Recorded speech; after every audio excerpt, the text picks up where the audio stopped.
आकाशवाणी गोरखपुर से प्रादेशिक समाचार।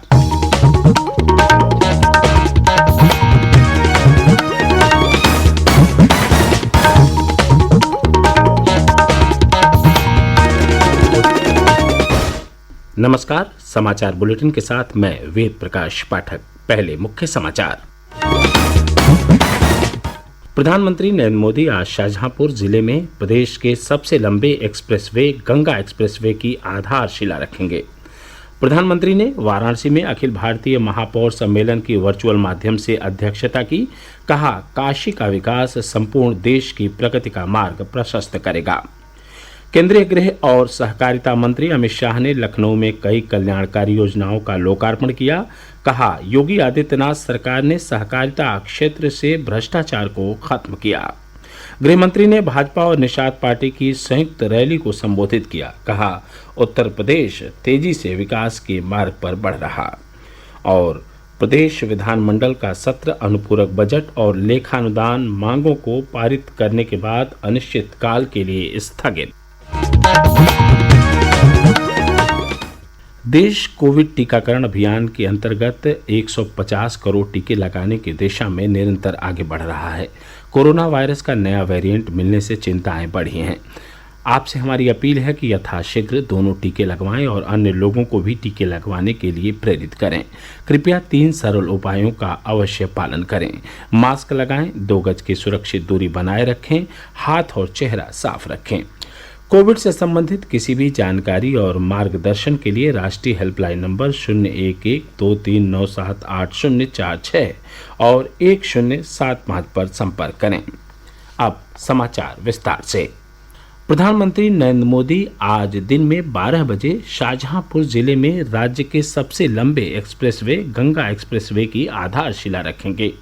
श्री मोदी एक रैली को भी संबोधित करेंगे। मुख्यमंत्री योगी आदित्यनाथ ने एक ट्वीट में कहा कि प्रदेश विकास के मार्ग पर तेजी से आगे बढ़ता रहेगा। उन्होंने विश्वास व्यक्त किया कि यह एक्सप्रेसवे आने वाली पीढ़ियों के जीवन में भी व्यापक बदलाव का कारक बनेगा।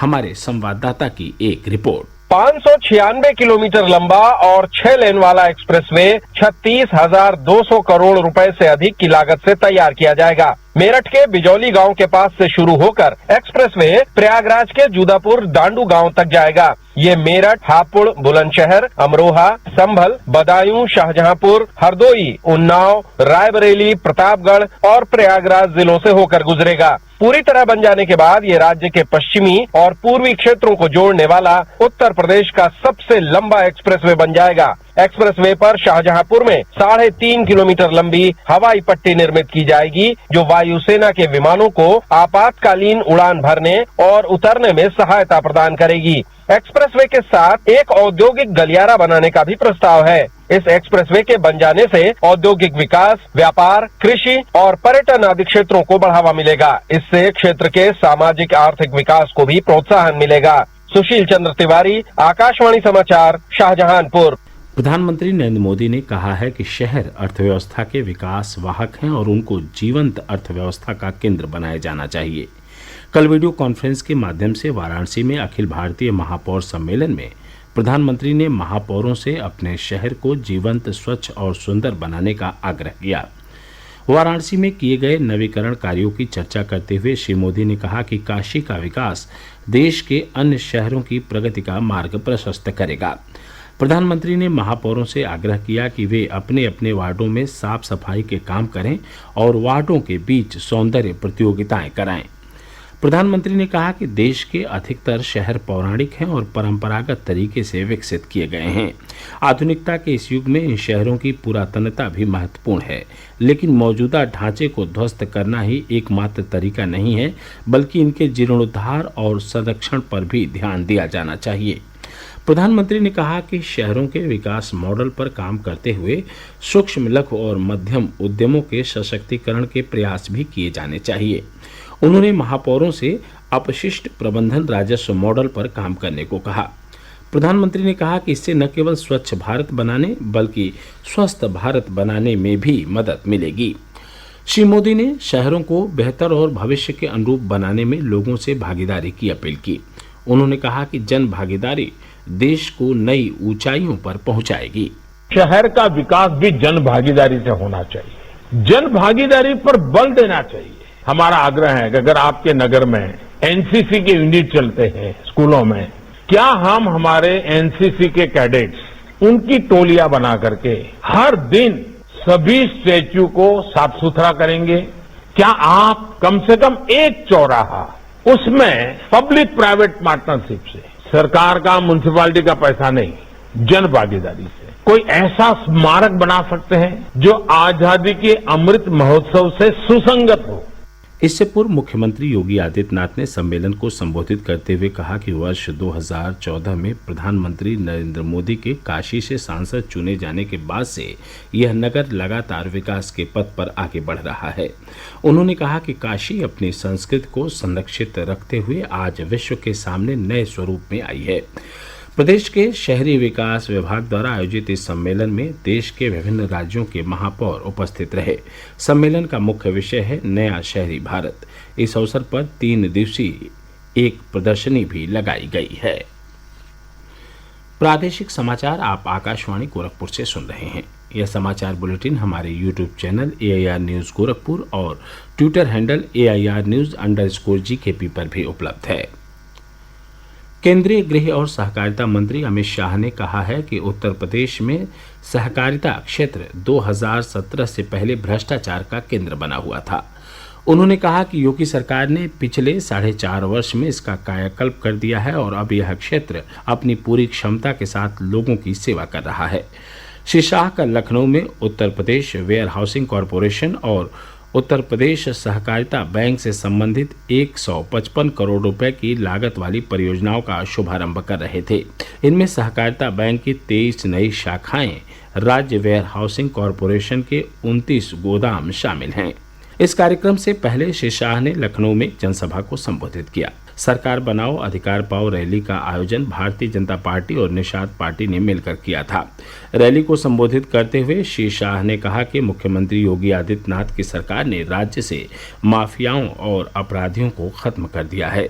उन्होंने कहा कि केंद्र सरकार ने कोरोना महामारी के संकट के समय जरूरतमंद लोगों को निःशुल्क खाद्यान्न उपलब्ध कराया और उनकी हर संभव सहायता की। श्री शाह ने भरोसा जताया कि आगामी विधानसभा चुनाव में भाजपा 300 से अधिक सीटें जीतेगी। प्रदेश विधानमंडल का सत्र चालू वित्तीय वर्ष के दूसरे अनुपूरक बजट और लेखानुदान मांगों को पारित करने के बाद अनिश्चितकाल के लिए स्थगित कर दिया गया। विधान परिषद में कल 8 विधेयकों को भी ध्वनिमत से पारित किया गया। सदन में विभिन्न मुद्दों पर विपक्ष ने सरकार को घेरने की कोशिश की। समाजवादी पार्टी के सदस्यों ने किसानों के शोषण और आरक्षण नीति के उल्लंघन का मामला उठाया और सरकार के जवाब से असंतुष्ट होकर सदन से वॉकआउट किया। वहीं विधानसभा में भी सरकार और विपक्ष के बीच तीखी नोकझोंक देखने को मिली। ग्रुप कैप्टन वरुण सिंह का कल भोपाल में पूरे राजकीय और सैन्य सम्मान के साथ अंतिम संस्कार कर दिया गया। पिछले सप्ताह तमिलनाडु में हेलीकॉप्टर दुर्घटना में एकमात्र जीवित बचे घायल ग्रुप कैप्टन ने बुधवार को दम तोड़ दिया था। कर्नाटक के बेंगलुरु के कमांड अस्पताल में उनका इलाज चल रहा था। प्रदेश में कोविड टीकाकरण तेज गति से चल रहा है। अब तक 18 करोड़ 40 लाख से अधिक टीके लगाए जा चुके हैं। इनमें से 12 करोड़ 12 लाख टीके पहली डोज के रूप में और 6 करोड़ 27 लाख टीके दूसरी डोज के रूप में लगाए गए हैं। लखनऊ के नगराम में कल एक तेज रफ्तार कार अनियंत्रित होकर गोमती नहर में जा गिरी। इस दुर्घटना में 4 लोगों की मृत्यु हो गई जबकि 3 अन्य लापता बताए जा रहे हैं। 2 लोगों को सुरक्षित बाहर निकाला गया है। मुख्यमंत्री योगी आदित्यनाथ ने दुर्घटना पर दुख व्यक्त किया है। उन्होंने शोक संतप्त परिजनों के प्रति संवेदना व्यक्त करते हुए हादसे में घायल लोगों का समुचित उपचार कराने और प्रभावित लोगों को हर संभव मदद देने के निर्देश दिए हैं। और अंत में इस बुलेटिन के प्रमुख समाचार एक बार फिर। प्रधानमंत्री नरेंद्र मोदी आज शाहजहांपुर जिले में प्रदेश के सबसे लंबे एक्सप्रेसवे गंगा एक्सप्रेसवे की आधारशिला रखेंगे। प्रधानमंत्री ने वाराणसी में अखिल भारतीय महापौर सम्मेलन की वर्चुअल माध्यम से अध्यक्षता की। कहा, काशी का विकास संपूर्ण देश की प्रगति का मार्ग प्रशस्त करेगा। केंद्रीय गृह और सहकारिता मंत्री अमित शाह ने लखनऊ में कई कल्याणकारी योजनाओं का लोकार्पण किया। कहा, योगी आदित्यनाथ सरकार ने सहकारिता क्षेत्र से भ्रष्टाचार को खत्म किया। गृहमंत्री ने भाजपा और निषाद पार्टी की संयुक्त रैली को संबोधित किया। कहा, उत्तर प्रदेश तेजी से विकास के मार्ग पर बढ़ रहा। और प्रदेश विधानमंडल का सत्र अनुपूरक बजट और लेखानुदान मांगों को पारित करने के बाद अनिश्चितकाल के लिए स्थगित। इसके साथ ही प्रादेशिक समाचारों का बुलेटिन यहीं समाप्त हुआ। नमस्कार।